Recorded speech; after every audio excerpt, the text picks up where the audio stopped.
Well, howdy. I tried to film this yesterday about 3 times, but every time I turned the camera on, the phone rang or the doorbell rang or somebody just dropped by unexpectedly, and I finally just gave up after the 3rd try. But anyway, this glass case here, normally I do these in my gun room, but this is the parlor.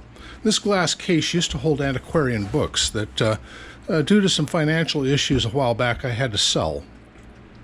Well, I'm also into collecting guns, so I thought, well, you know what I could do, and so I did. What I did, if you look in here,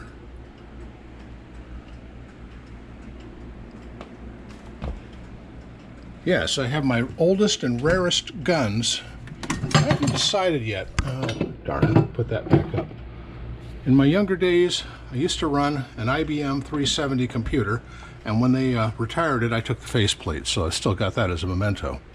Anyway, these are some of my favorite 19th century guns that are just like unobtainium to get a hold of these days. First, this is a Merwin and Holbert pepper box. I did a video on it calling it the gun that won the East. And it really is. It's the gun that was very popular among street gangs and, well, just normal people in New York City, Baltimore, Philadelphia, places like that. A little later in the 19th century, 32 rimfires were all the rage. These are a couple of clone of Smith & Wesson 32 rimfires that I think one of these is a Harrington and Wesson. Before Harrington and Richards, it was Harrington and Wesson. Frank Wesson and Sam Wesson, their brothers, were brothers-in-law of Richardson because he married their sister.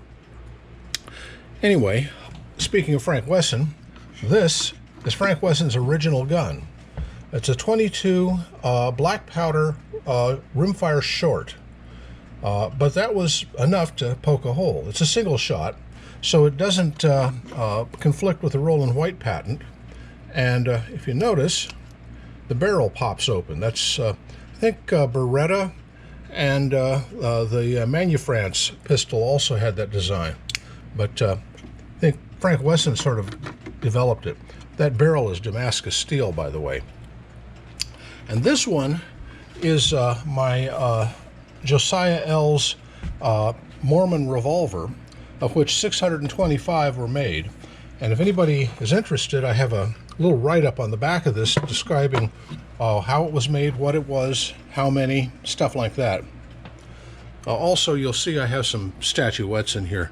This and this, these are statues of the Egyptian goddess Bast, or Basset, the cat goddess. And they're kind of interesting, I thought. I have a lot of glass cases because I used to have a lot of antique books. Still have a few, but anyway, I just thought a nice gun case display would be a good thing to have, so I did it.